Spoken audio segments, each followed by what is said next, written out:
This is the new FE 16-35 f4G lens from Sony.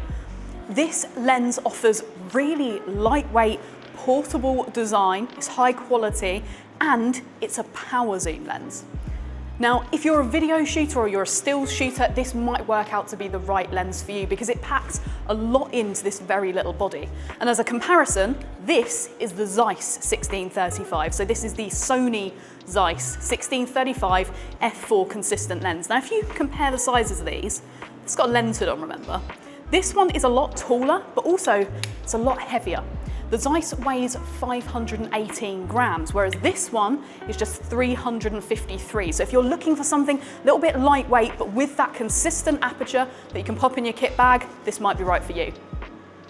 This might not be a G Master, but you do still get 2 advanced asphericals, 1 ED aspherical, 1 ED, 1 super ED, and an aspherical element, all in there to help with, I would hope, everything, because I managed to get that out in one go, but it's actually there to help chromatic aberration, distortion, astigmatism, field curvature, a lot of the problems that you see in wider zoom lenses, all of that's there just to help get the best possible quality through this lens.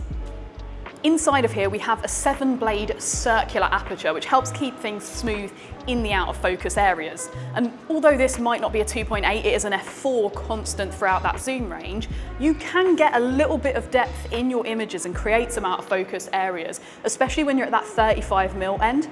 And the minimum focusing distance is just 24 centimeters at that long end. So at 16mm, you can focus into 28 centimeters, and at 35mm is 24 centimeters. So it does offer a lot of flexibility, especially for videographers, and it does allow you to still create a little bit of depth in your image, maybe smooth out some of those out of focus areas when you're using that sort of more zoomed in end of the lens.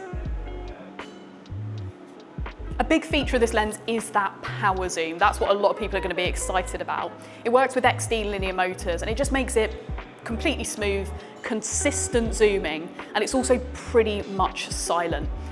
To use the power zoom, there is just a little rocker switch on the side of the lens, which feels quite nice, really easy to use. But if you prefer to have something on the camera, depending on the camera you're using, there's a ton of options. So if you're on the FX3, which George is shooting with today, or the ZV-E10, that actually has a rocker switch, and that will just pull the power zoom in or out. If you're on something like the A7S III or maybe the A1, which don't have the rocker switches, you can program them onto the D-pad to zoom in and out on the power zoom. However, if you're using this lens remotely, maybe this is sitting on a gimbal, it does zoom and focus internally, by the way. If this is sitting on a gimbal, or maybe you're using this on your B cam and you're monitoring your main camera, you can actually zoom in and out using a Sony remote, which does a bunch of different things, but you can use it on their power zooms. You can use their little tripod that they have, which has the wire that goes into the cameras, and you can press record and you can zoom in and out and all the things. Or you can use their phone app. So there are so many different ways to make use of this power zoom, even if it's not something you use every day. Having it in the kit bag as your 16-35 f4 and being able to use it in that, maybe that event space where you've got it on your second camera, is really, really useful. For video shooters, focus breathing has been basically eradicated in this lens. They've really, really suppressed it. And if you are using the A7 IV or the FX6, you can make use of the focus breathing suppression software that's built into those cameras. However, that is clearly just a bit of software. So Sony, can you just hurry up and firmware update all of the modern bodies to have that? Because it is ridiculous it's only the A7 IV, FX6 and not the A7S III or FX3. I can't fathom why that would be anything else than a bit of firmware, so you need to get on that. But yes, it does work with that. However, hopefully you won't have to use it much anyway, because it's pretty much all gone with this lens. Now today is a bit grey and horrible, but I wanted to show you some demo footage from this 16-35. So we've come to a pool bar, we're going to play a few games and see how this performs.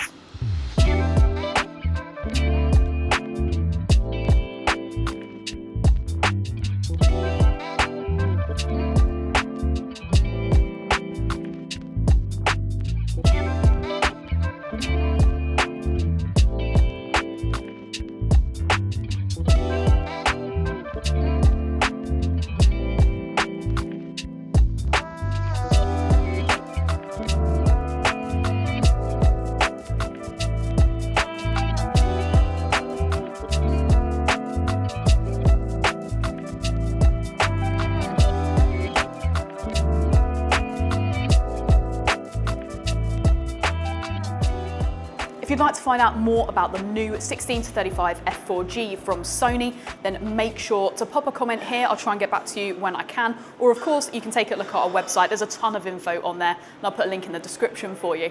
For now, massive thank you for watching. I hope you join me again soon for some more videos from Wex Photo Video.